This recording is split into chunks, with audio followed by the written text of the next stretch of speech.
The loading screen is like a jump scare. It pops red immediately and then you're loaded to the map. And there's no backrooms, more like clickbait rooms.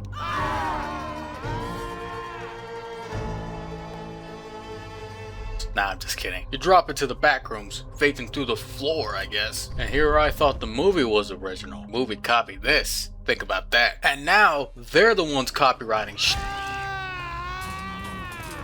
If you press tab, the chapter images flicker. Weird, right? I have no idea if this is intentional or not, cause this is what actually happens in your IRL HUD when you enter the backrooms.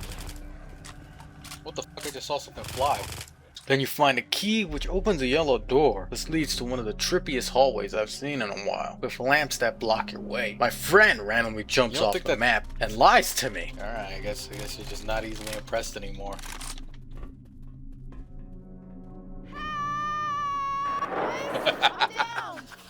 Oh, where the fuck do I go now? You're supposed to drop down. You're supposed to drop down there, aren't you? Sorry, y'all. Error, flow is broken. Then the charger, randomly with no scream, charges me. Thirsty. Take that clown down. And a zombie spawns behind me. Backrooms. Right now it feels like more like the clown rooms. Now the floor is flickering and I die. Forever need label. The backrooms more like the Cat Mario rooms. I swear that's the last joke. Then, right after that, I get trapped in a room. So once you go over there, you get stuck. Pills. Yep. You are not invited. With a message. The map is just straight up changing before my eyes. I've never seen something like it. Before you know it, we reach a room full of blue monitors. We need a drill to proceed, like a Payday 2 drill. Same model and everything. Then, right after that, it's a scene straight out of that Squid Game show with the glass. We tried doing the common sense route and died instantly. Well, you could just. Let's stop. Yeah, you could like. Oh, is it the scene from the show? Sorry, y'all! You could just like cheese it. Oh, you can't. Then we tried again and died. No, you gotta display them. Oh, there it is. The first one is left. If I no, it's not. Okay. Then again.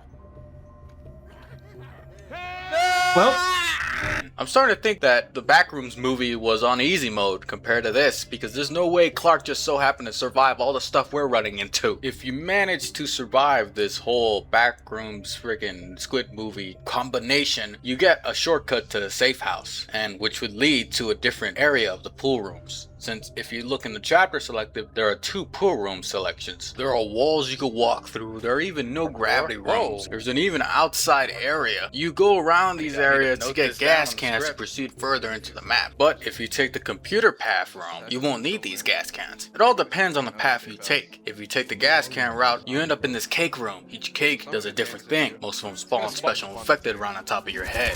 do you know which one was it? I thought it was the one that Kick was interacting with before, but I guess not. Oh, coach. Which is dead.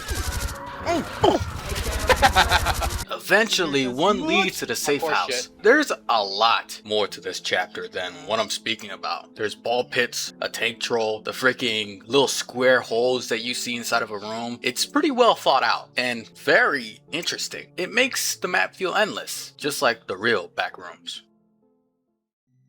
The pool rooms, more like the unused rooms since they have no screen time in the movie. This is probably the most complicated chapter in the entire campaign. There are so many alternate paths that puts Detroit Become Human to shame. It's the most difficult chapter in the entire campaign, which is strange due to the last chapter's constant death traps. There are 2 reasons for this. The map slows you down with water, and there's a constant stream of wards and large rooms where they can swarm you from any direction. But the map does supply you straight out the bat with a deagle and tier 3, alongside melees and very specific locations for medkits and ammo. If you don't explore, you will die, but Left 4 Dead 2 is built for this gameplay, and it works perfectly when the game rewards you when you explore. The visuals, I mean, they look pretty damn good. They nailed the pool room aesthetic. There are even NPCs that just observe whatever you're doing and act weird. Going deeper inside, you randomly find Bill hanging on the roof.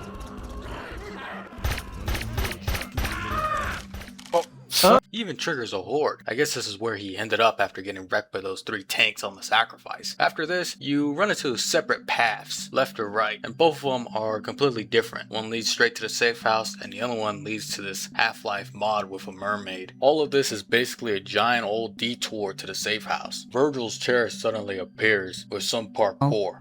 Yeah, you gotta go through the pipes. Well, goodbye.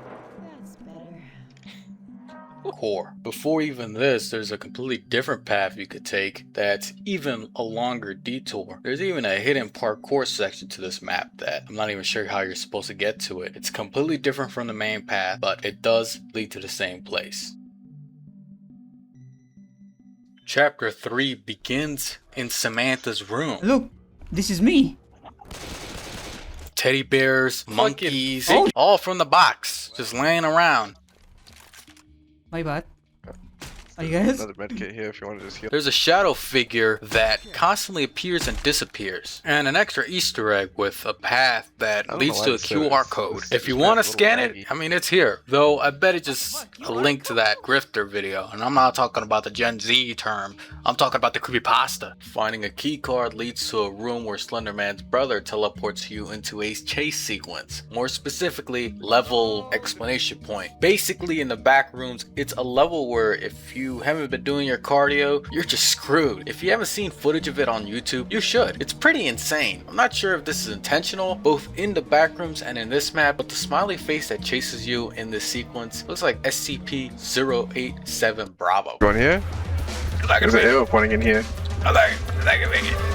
Oh, the shadow thing helped? The shadow thing helped us. There are multiple paths around here. There's a vent and there's the rolling giant from that short film. Believe it or not, this section is pretty tough and funny at the same time. There's a tank that appears that can pretty much break your ankles like LeBron James. And the smiley that chases you is not as slow as it is in the Backrooms videos on YouTube. He'll catch up to you, and if you get hit by a zombie, it's pretty much GG. I'll try to cover every path here, but there's a lot, so I might miss something. Going through the vent teleports you to a supermarket. As far as I know, there are multiple levels in the Backrooms where there's supermarkets. So this could be one of many. Which one in particular, I'd have to guess level 232. But that's a guess, since they look so similar. Except that that level is infinite and this isn't. There's also a random hole that teleports you in this Microsoft XP room. I don't know how to really explain it. The tank spawns here and he's immortal. You can't take him down, which I didn't know at the time. So I spent a good 5 minutes just running in circles gunning him down. It took my friend to finally tell me that he's freaking unkillable for me to finally change strategies. Well, the tank's immortal, it takes no damage. I found the hole. And now we're in, Arnia. It There's a says the switch. end. What? If I blow up, I'm gonna blow up. I messed it up. Oh, I fell. Now, mind you, we're 3 chapters in, and it's only now, almost an hour into the entire campaign, 3 hours if you really want to be honest, that we get introduced to a random infinite HP tank. It's not really explained that well to the player that you have to run away, but I mean, I figured it out at some point, so I guess it's not too bad. Now we run down a empty hallway with a chair that has no collision. Suddenly it transitions to a maze. At this point, we start questioning what the hell is gonna come out next. After all of that, get teleported back to the store. So basically that entire path was optional and leads you back to where you were in the first place. It's like a ginormous detour. In other words, you could consider it a waste of time. The infinite horde is just too much and you're most likely going to go down here. There's a lot happening here and I feel like I need to slow down. During this entire time, me and my friend were trying to find Baggy, but Baggy was on a completely separate path. That's how crazy this map gets. So if you continue down the store, you find a ladder leading to another vent that goes straight to the safe house. If you go back and instead of taking the vent you go straight down, you go to this fake ending room. There's an NPC here that will help you, but once he reaches the computer, another infinite health tank appears. I killed him because, well, I just felt like it and I don't want to deal with another infinite HP tank. The NPC finishes whatever he was doing on the computer. He opens the door for you into the same maze that you run into with the alternate path, where the rolling giant is just AFK at. It all leads to the same thing, into the same safe house. Now, I would say this is a bad thing. The thing is, each path is so unique and different from the rest of the paths that they honestly add on to the aesthetic of what the map is trying to be and what it's trying to do. So I can't blame it. It's just pretty good map design, if you want to be honest. I haven't seen anything like it.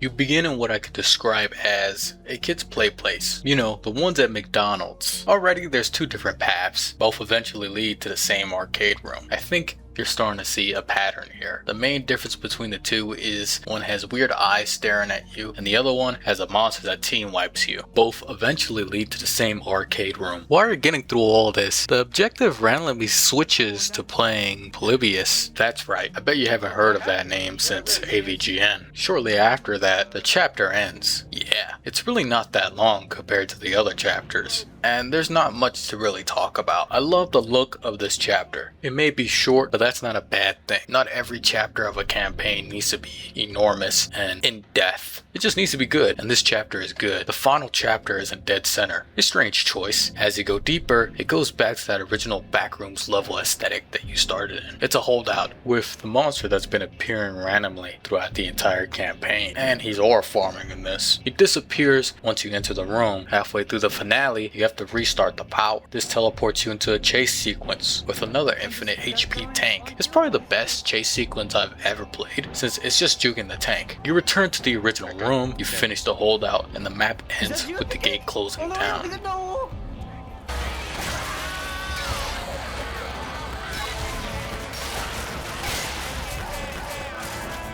Now, what do I think of this campaign? Honestly, it's pretty close to being perfect. I know the alternate paths all eventually lead to the same place, but they offer so much replay value when playing again because they're all so different from each other. Find out?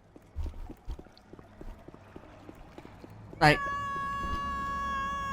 the Poolrooms chapter is flawless. It feels like the Backrooms just made in game form, to the traps, to the weird teleporting, to the randomness of it. Each chapter has that little bit of weirdness that nails what it's trying to be. An adaptation that works seamlessly in Left 4 Dead 2. The trolls or traps of the map were a big turnoff for all three of us when we first played the map. It almost made us all click off. But what kept us here is the experience we had just pulling through it. And for once, finding a reason to why the trolls happen. The Backrooms in themselves are basically a hostile area for the most part. The map is just trying to be faithful to the source material, which is why I'd give it a pass for the death traps. This map is a 10 out of 10 in my opinion. I had a blast playing it. I replayed it like 4 times. It was just a great map. I think all of you should try it. It goes to show that modding in Left 4 Dead 2 is still going strong and it's still as great as it ever will be. There's not much to really talk about here. I think this map is unfinished since most of it doesn't work. But I mean, aren't the Backrooms by design supposed to be glitchy? For some reason, this map comes with Black Ops 2 skins. I get it, it's a reference to the hazmat suit guys you constantly see in the backroom videos. The best way I could describe the campaign is that it's very bare bones. Many of the parts are empty, basic, while others don't look too bad. Then the map glitches out so bad that you get stuck in a black and white void. There's no way to finish this campaign since the ending is messed up. You can't beat it no matter what. No one on this planet will ever beat it. The final chapter is a reference to that other fake level with an infinite staircase. The one if you fall off at the wrong time will send you to an instant death. There's another Backrooms campaign. We're just stacking these up. Though this one seems to be done compared to the last one, which was work in progress. This one's visuals look a lot like that map Under.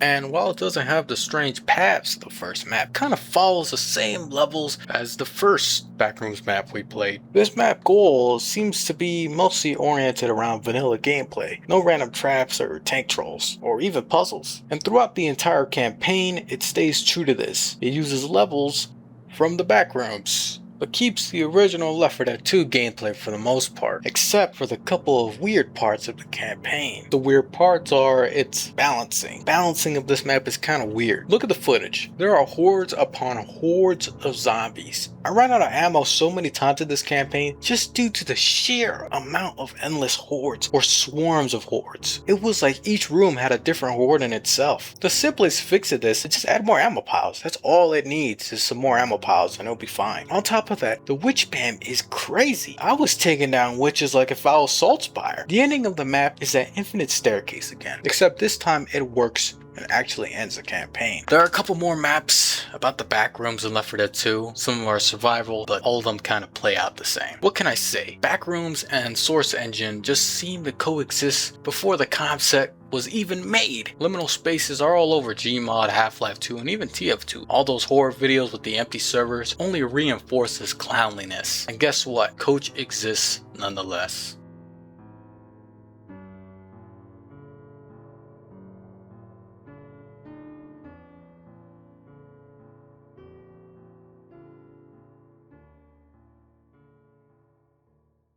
Look, down there's like a monster. You're welcome. See? Like if you try shooting at him, Is there like a ladder here? Okay, what's stopping you? yeah, well, you could just. Yeah, you could like. Oh, is it the scene from the show? Sorry, y'all! You could just like cheese it. Oh, you can't.